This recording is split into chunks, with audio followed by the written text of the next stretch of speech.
मेरा नाम प्रियंका है। मैं एक बड़े से बंगले में नौकरी किया करती थी। वहाँ का मालिक मुझे सामान खरीदने के लिए बाज़ार भेजता था, तो वहाँ के दुकानदार सर झुकाकर खड़े हो जाते थे और फ्री में ही हमें बहुत सारा सामान दे देते थे और वह सामान बैग में बंद होता था। घर में आकर मालिक को वह सामान दे दिया करती थी। मालिक अपने कमरे में जाते और उस सामान को रख दिया करते थे। एक दिन मुझे कुछ गड़बड़ लगी तो मैंने वह बैग खोल कर देख लिया। बैग में जो था उसे देखते ही मेरे पैरों तले ज़मीन निकल गई थी। मेरे माता पिता की बचपन में ही मौत हो गई थी। जब मैं 8 साल की थी तभी मैं अनाथ हो गई थी। हम जॉइंट फैमिली में रहते थे, जहाँ पर मेरे चाचा चाची और उनकी 2 बेटियाँ भी थी। मैं अपने माता पिता की इकलौती बेटी थी। मेरे माता पिता की मौत एक एक्सीडेंट से हो गई थी। मेरे पिता 2 ही भाई थे और दोनों भाई अपने परिवारों के साथ एक ही घर में रहते थे। मेरे माता पिता इस दुनिया में चले गए थे तो मेरे चाचा ने मेरी परवरिश की जिम्मेदारी खुद उठा ली थी, लेकिन वह अपनी पत्नी से बहुत डरते थे। इस वजह से मेरी परवरिश सही से ना हो सके। चाची मुझे कुछ खाने तक को नहीं देती थी। मेरे साथ बहुत बुरा सलूक किया करती थी। मुझे अपनी किस्मत पर रोना आता था।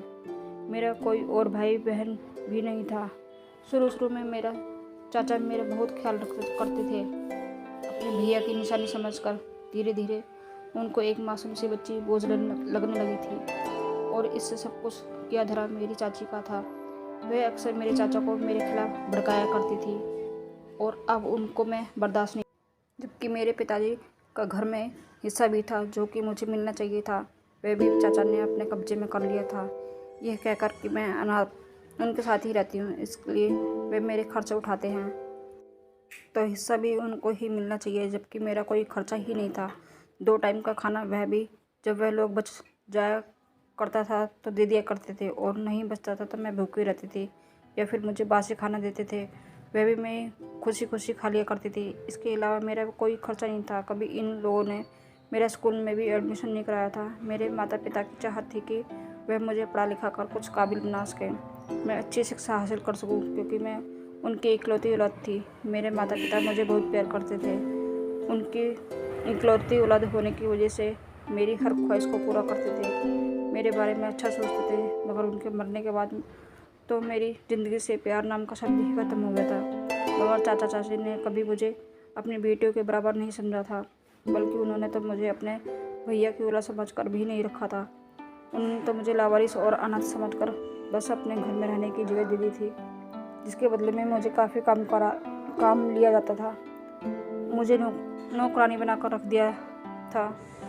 मेरे अंदर बचपन से ही बाकी बच्चों की तरह कोई चाहत नहीं थी, क्योंकि मुझे पता था कि मेरी जिद या चाहत कभी पूरी करने वाला कोई नहीं है। मैं बहुत खूबसूरत थी। चाचा चाची की बेटियों से भी ज़्यादा खूबसूरत। मेरी खूबसूरती को उन्होंने घर की 4 दीवारी में बंद कर दिया था और अब मेरी सारी ज़िंदगी इसी तरह से गुजरती थी। चाची मुझसे घर के सारे काम करवाने लगी थी। पहले तो मैं बस घर की सफाई किया करती थी, क्योंकि मुझे बाकी काम करने नहीं आते थे। मगर चाची ने धीरे धीरे मुझे खाना बनाने के काम पर भी लगा दिया था और सारा काम सिखा दिया था। अब सारे घर का काम मैं अकेले ही किया करती थी, जबकि उनकी अपनी बेटियाँ भी मेरी उम्र की ही थी, क्योंकि मेरे पिता और मेरे चाचा की शादी एक साथ हुई थी और मैं अपने माता पिता की शादी के 5 साल बाद पैदा हुई थी। मेरे चाचा की एक बेटी मुझसे बड़ी थी और एक मुझे 1 साल छोटी थी। चाची ने कभी अपनी बेटियों से काम नहीं करवाया था, क्योंकि वह दोनों स्कूल जाती थी और चाची का कहना था कि वह पढ़ाई करती हैं, इसलिए वह घर का कोई काम नहीं करेंगी। वे दोनों स्कूल से आकर आराम करती और शाम को ट्यूशन पढ़ने चली जाती थी। कभी कभी मैं किसी काम को मना कर देती थी तो वो मुझे खूब डांट पड़ती थी, और जिस दिन चाचा को ज़्यादा ही गुस्सा होता तो वह मुझे थप्पड़ भी लगा दिया करती थी। मुझे अब आदत हो गई थी सब कुछ बर्दाश्त करने की। मुझे अपनी ज़िंदगी अच्छी नहीं लगती थी और किसी की मार पर भी कोई फ़र्क नहीं पड़ता था। मैं ढीठ इंसान बन गई थी। यहाँ पर मेरे साथ बहुत अत्याचार किया जाता था। मेरे चाचा चाची ने कभी ये नहीं सोचा था कि वे मेरे साथ ऐसा क्यों करते हैं। मैं एक अनाथ बच्ची थी। मेरे माँ बाप के मरने के बाद मेरी ज़िंदगी के सारे हक उन लोगों ने मुझसे छीन लिए थे। आखिर मुझे ऐसी ज़िंदगी दे दी थी कि मैं सोचने पर मजबूर हो गई थी और रोती थी अपनी किस्मत पर। रहती थी कि मैं भी अपने माता पिता के साथ क्यों नहीं मर गई।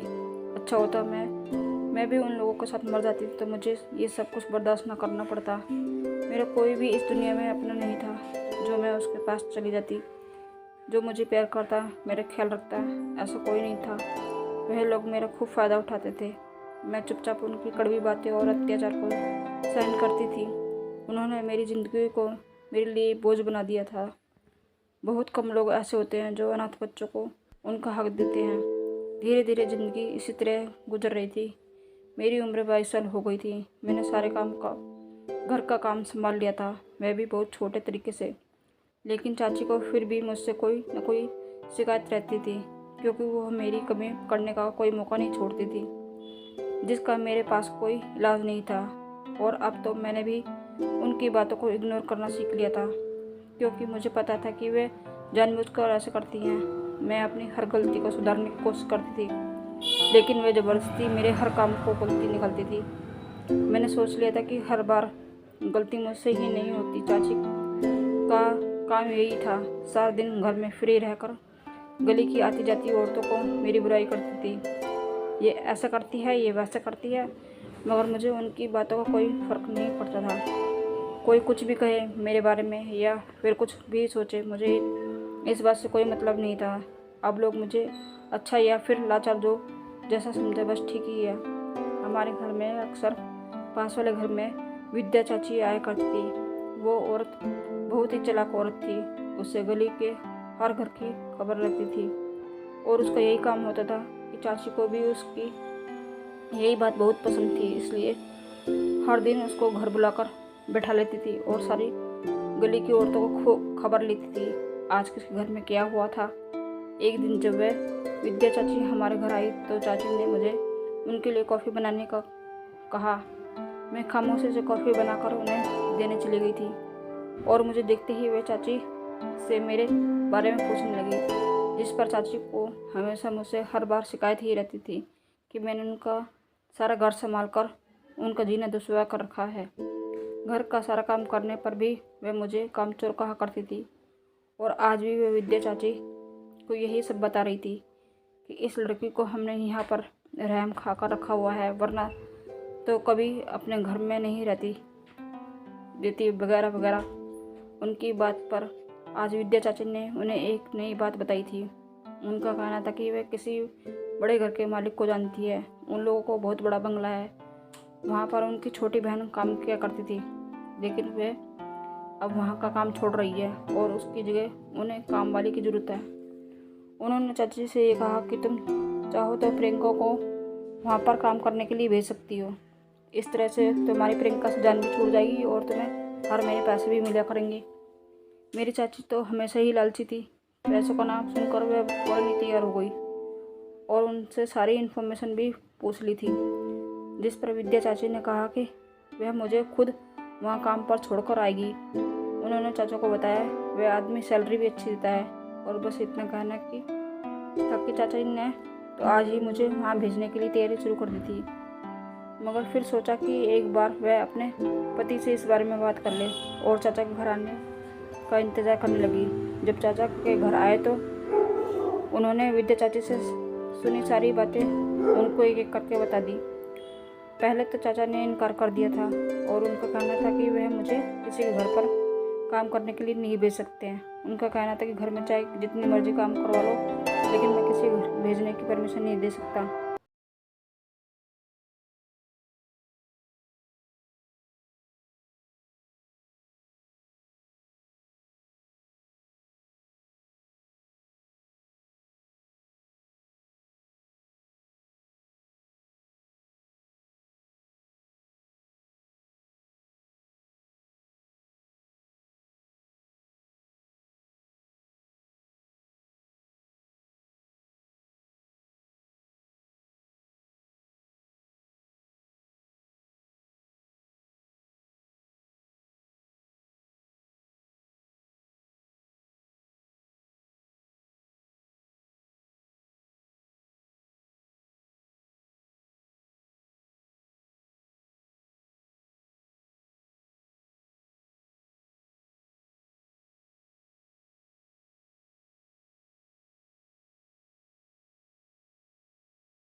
मुझे उसकी कोई ज़रूरत ही नहीं थी।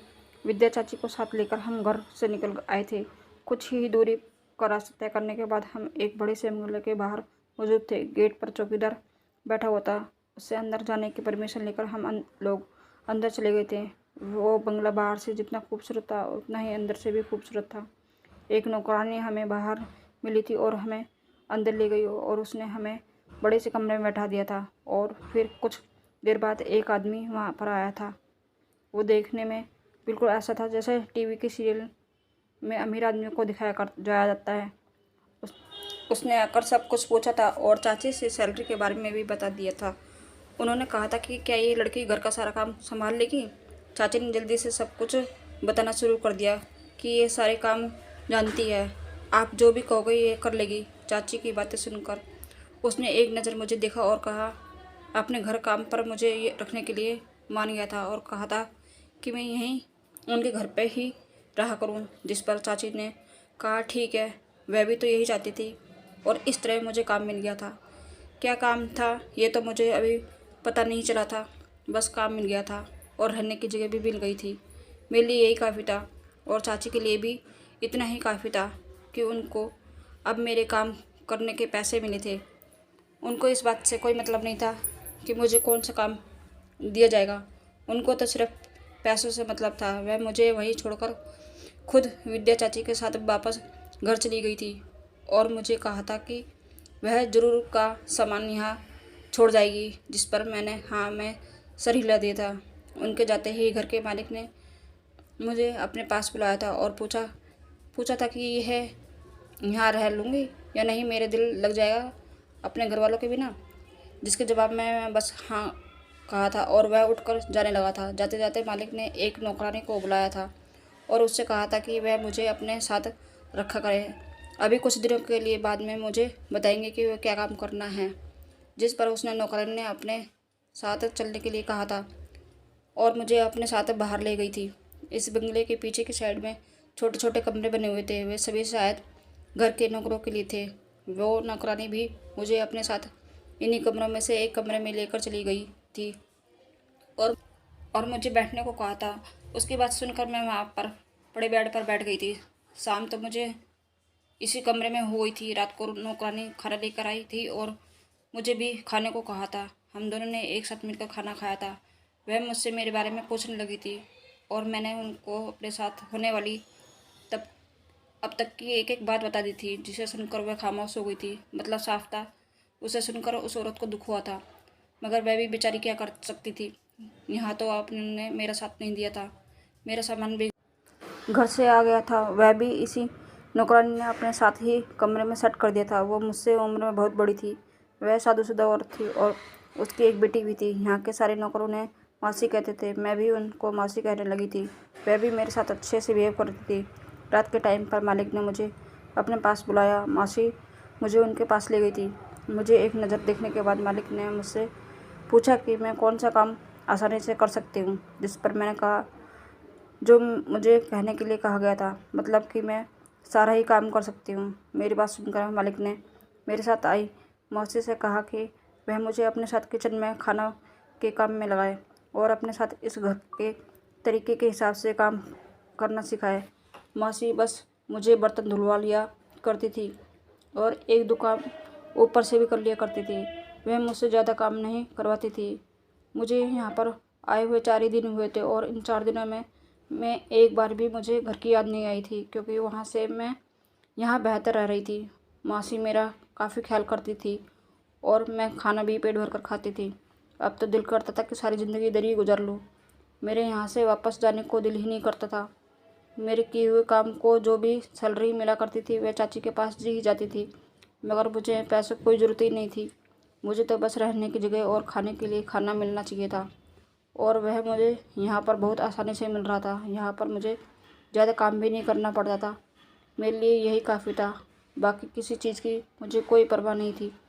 बस इसी तरह से वक्त गुजर रहा था। धीरे धीरे मुझे 1.5 महीना हो गया था यहाँ काम करते हुए। मैं इन 1.5 महीने में चाची एक बार भी मुझसे मिलने नहीं आई थी, बल्कि वह तो सिर्फ मेरे काम की सैलरी लेने आई थी और साथ में मुझे मिल भी लिया था। उन्होंने एक बार भी मुझे अपने साथ एक दिन के लिए भी घर चलने के लिए नहीं कहा था। मैं बस उनको खामोशी से देखती रहती थी। वह पैसे लेती और वहाँ से चली जाती थी। जो भी था, मैं उनके लालचीपन से बहुत दुखी थी। आज मालिक ने मुझे अपने कमरे में पे अपने पास बुलाया था। मालिक के 2 जवान बेटे भी थे। एक लड़का तो ऑस्ट्रेलिया में पढ़ता था, जबकि बड़ा बेटा उनका यहीं रहकर बिजनेस संभाल रहा था। मालिक की पत्नी नहीं थी, उनकी मौत हो चुकी थी और उनके पास कोई बेटी भी नहीं थी। मासी को भी यहाँ पर काम करते हुए बहुत टाइम हो गया था। वो मालिक की पत्नी के सामने से यहाँ पर काम करती थी और मालिक अपने और अपने बच्चों को मौसी से ही कहा करते थे। इसके अलावा कोई नौकर या नौकरानी मालिक के काम को नहीं करता था। मुझे हैरत थी कि आज से पहले तो उन्होंने कभी मुझे इस तरह से अपने पास नहीं बुलाया था। तो आज क्या हो गया था? मैंने कोई गलती तो नहीं कर दी थी जो उन्होंने मुझे बुलाया था? मगर ये तो सिर्फ मेरी सोच थी। असल बात क्या थी, यह तो वहाँ जाकर ही पता चलनी थी। और मैं मासी के बताने पर उनके कमरे में चली गई थी। वो मुझे सामने ही बैठे हुए नजर आए थे। मैं वहाँ पर जाकर खामोशी से खड़ी हो गई थी। मुझे देखकर उन्होंने पहले मेरा नाम पूछा और फिर मुझसे कहा कि वह मुझे अपने एक पर्सनल काम के लिए रख रहे हैं। मुझे उनको बस उनकी ज़रूरत का सामान बाज़ार से खरीद कर लाना और उनको देना है, और कुछ नहीं। मुझे ये काम बहुत आसान लगा था, और अगर आसान भी नहीं था लगता तो करना तो था ही मुझे, क्योंकि मुझे इसी काम के लिए यहाँ पर रखा गया था। मालिक ने मुझे एक लिस्ट दी थी जिसमें सामान लिखा हुआ था। उन्होंने लिस्ट उठाकर मुझे दी थी और कहा था कि ये सारा सामान ले आओ और लाकर सीधे मेरे कमरे में आना। मेरे अलावा किसी को ये सामान नहीं देना है। मैंने हाँ में सर हिला दिया और कमरे से बाहर आ गई थी। वह लिस्ट मेरे हाथ में थी। मुझे नहीं पता था कि उस पर क्या लिखा हुआ था, क्योंकि मैं तो अनपढ़ थी। मैं तो कभी स्कूल भी नहीं गई थी। पढ़ने लिखना मुझे दूर दूर तक नहीं आता था। आज पहली बार मुझे मालिक ने काम के लिए कहा था। उन्होंने मेरे साथ एक पुरानी नौकरानी को भी भेजा था और कहा था कि वह नौकरानी मुझे सारा काम समझा देगी, क्योंकि वह नौकरानी शायद काम छोड़कर जा रही थी। इसलिए अब ये काम मुझे करना था। और इस नौकरानी का पहले यही काम होता था कि वह मालिक को उनकी ज़रूरत का सामान ला कर देती थी। वो मुझे अपने साथ बाज़ार लेकर आई और वह लिस्ट वहाँ मौजूद एक आदमी को दे दी थी। इसके बाद जो हुआ था उसने मुझे बड़ा हैरान कर दिया था। हमारे वहाँ पर पहुँचते ही जितने भी मार्केट की दुकान थी, सारे दुकानदार खड़े हो गए थे और उन्होंने अपना सर झुका लिया था और बहुत सारा सामान बड़े बड़े बैग में डालकर पैक कर दिया था और हम लोगों को पकड़ा दिया था। हम वो सामान लेकर घर वापस आ गए थे और इस नौकरानी के कहने के मुताबिक वह सारा सामान मैं मालिक के कमरे में उनको दे आई थी। बस मेरा इतना ही काम था और उसके बाद सारा दिन मुझे कोई काम नहीं था। यह काम मुझे बहुत आसान लगा था और अब मालिक के कहने के मुताबिक कल से रोज़ ही मुझे ये काम करना था। मैं तो खुशी खुशी ये काम करने के लिए राज़ी हो गई थी। भला ये भी कोई काम था? ये तो बस एक मामूली सा काम था। मुझे मार्केट से जाकर एक चक्कर ही तो लगाना था और इसी बहाने मैंने बाहर की दुनिया भी देख ली थी। इसमें कौन सी बड़ी बात थी? अब हर रोज़ मैं पहले मालिक के कमरे में जाया करती थी। वहाँ से वो मुझे एक लिस्ट दिया करते थे और फिर मैं वह लेकर मार्केट जाया करती थी। वहाँ जाते ही मुझे देखकर सारे दुकानदार खड़े हो जाते और अपना सिर झुका लिया करते थे और सामान पैक करके बड़े से बैग में डाल देते थे और मुझे पकड़ा देते और मैं लाकर सीधे मालिक के कमरे में उनको दे देती थी। इसके बाद मेरा कोई काम नहीं था, मगर मैं फिर भी मौसी के साथ खाना बनाने में उनकी मदद कर दिया करती थी। वह मुझे बहुत मना करती थी, कहती थी तुमने अपना काम कर दिया, मैं यह मेरे हिस्से का काम है। मगर मैं हर बार उनके साथ मदद कर दिया करती थी। वो भी मुझे बहुत प्यार करती थी। उन्होंने मेरे लिए बहुत कुछ किया था। अगर मैं उनके साथ थोड़ा काम करवा दूँगी तो क्या हो जाएगा? और वैसे भी सारे दिन मैं फ्री बैठी बोर हो रही थी, इसलिए मैं उनकी मदद कर दिया करती थी, जिससे वे भी खुश हो जाया करती थी। सब कुछ अच्छा चल रहा था। मैं रोज़ अपना काम अच्छे से किया करती थी और वह सारा सामान मार्केट से लाकर मालिक को दे दिया करती थी। मैंने कभी ये बात नहीं सोची थी कि आखिर इस बैग में क्या होता था, और ना ही कभी मुझे ये जानने में इंटरेस्ट हुआ था। मगर एक दिन जैसे ही सारा सामान मैं मालिक के कमरे में उनको देकर मौसी के पास आई थी, तो आते ही मौसी ने मुझसे पूछ लिया था कि वह बैग में क्या सामान होता है जो तुम रोज़ लेकर आती हो। उनके सवाल पर मैंने कहा कि मुझे नहीं मालूम उस बैग में क्या होता है। मौसी ने तो मुझे बताया है कि इससे पहले जो नौकरानी यहाँ पर काम करती थी, मैंने उससे भी पूछा था, लेकिन उसने भी कभी मुझे इस बारे में नहीं बताया था।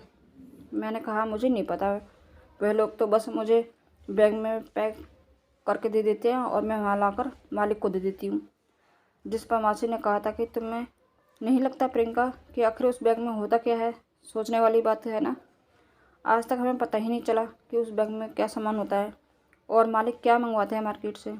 और मैं मासी को यह भी बता दिया था कि वे सारे दुकानदार फ्री में ही ये सारा सामान दे देते हैं, जिस पर मासी को और भी ज़्यादा हैरत हो गई थी।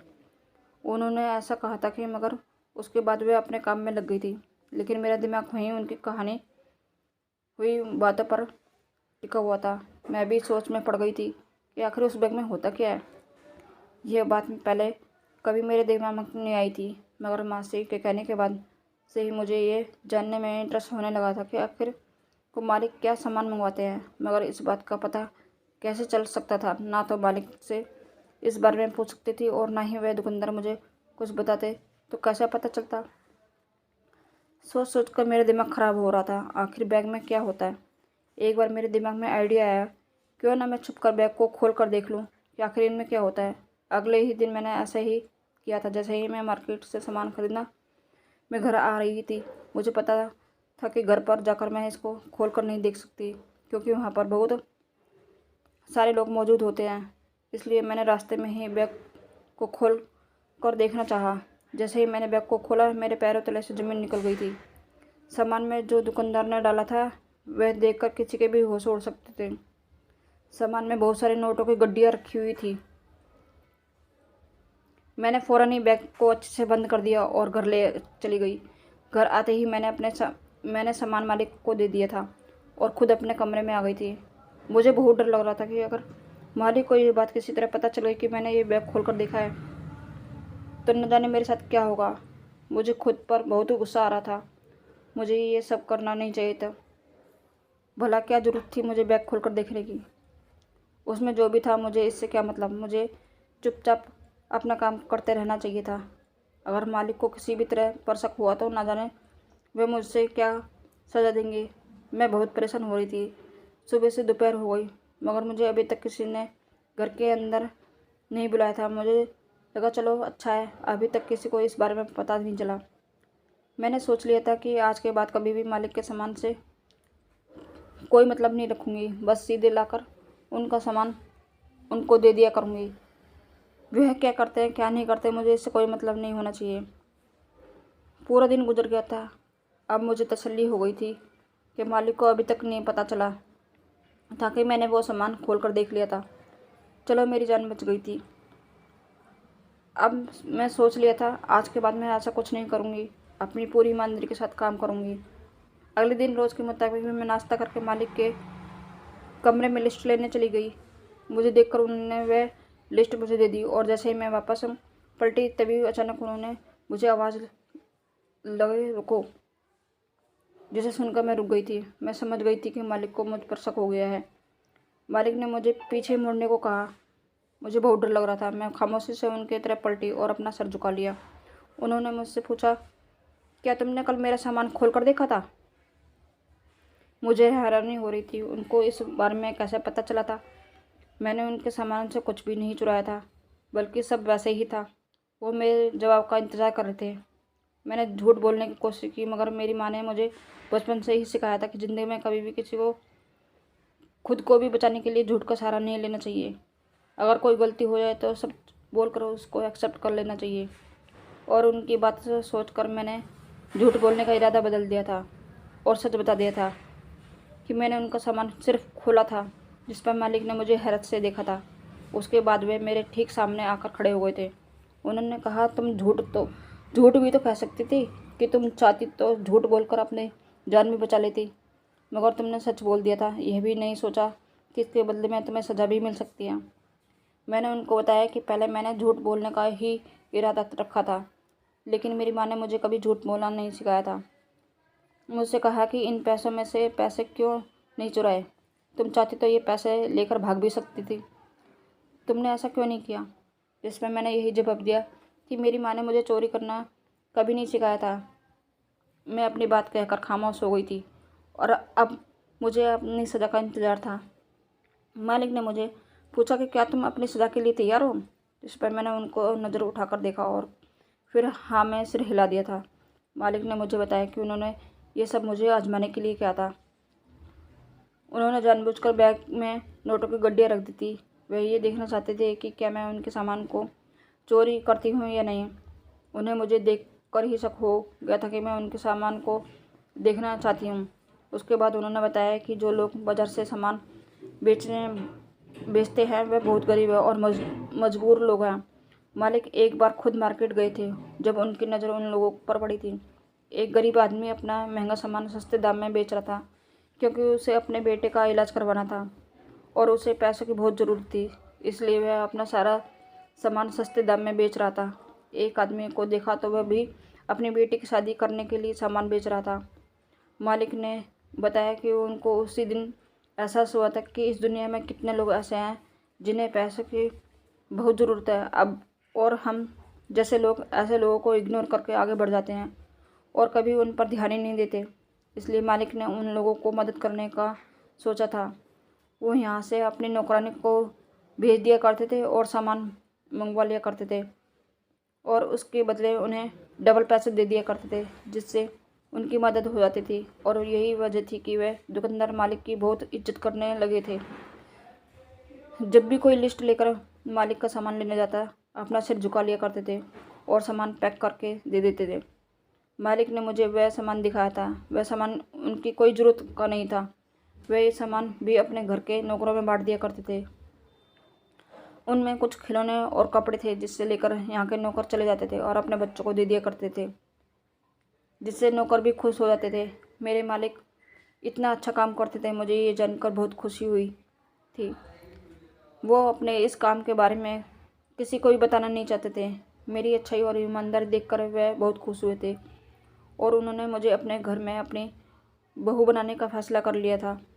उन्होंने मुझे बताया कि जिस दिन से तुम यहाँ पर आई हो, मेरे बेटे ने तुम्हें देख लिया था।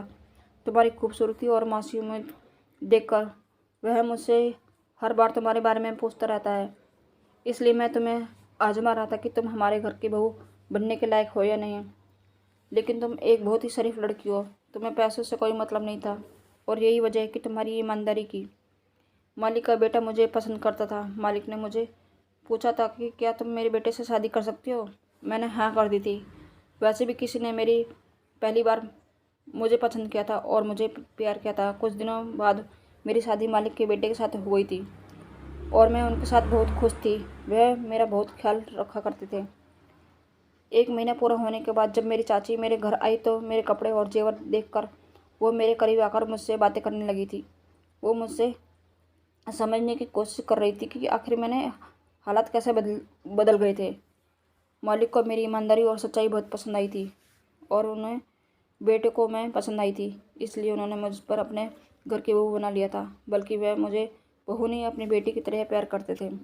यह सारी बात मेरी चाची को मासी ने बता दी थी। ये सुनकर जब चाची मेरे कमरे में आई तो चाचा मुझे मीठी मीठी बातें कर रहे थे और कह रही थी, घर चलो, तुम्हारी बहन ने तुम्हें बहुत याद कर रही है। मैंने चाची से कह दिया, आज के बाद मैं आपके घर कभी नहीं आऊँगी। मैं इस घर की बहू बन गई हूँ और मुझे अब आपके घर से कोई मतलब नहीं है। मेरे पति ने मैं चाची से कह दिया था कि आपका मेरी पत्नी से कोई रिश्ता नहीं है और थोड़े पैसे मेरे पति ने चाची को दे दिए थे और कहा था कि अब ये हमारे घर की नौकरानी नहीं बल्कि मालकिन है। आपकी ज़रूरत के हिसाब से आपको पैसे दे दिए जा रहे हैं। आज के बाद आपको हमारे घर के आने की कोई ज़रूरत नहीं है। चाची को अपने किए पर बहुत पछतावा हो रहा था, जबकि मेरी ज़िंदगी बहुत अच्छी और सुकून वाली हो गई थी। दोस्तों, उम्मीद करती हूँ आपको हमारी कहानी पसंद आई होगी। कहानी पसंद आई हो तो वीडियो को लाइक करें, चैनल पर नए हैं तो चैनल को सब्सक्राइब करें, नोटिफिकेशन बेल को ज़रूर दबाएं ताकि अगली अपडेट सबको आपको मिले।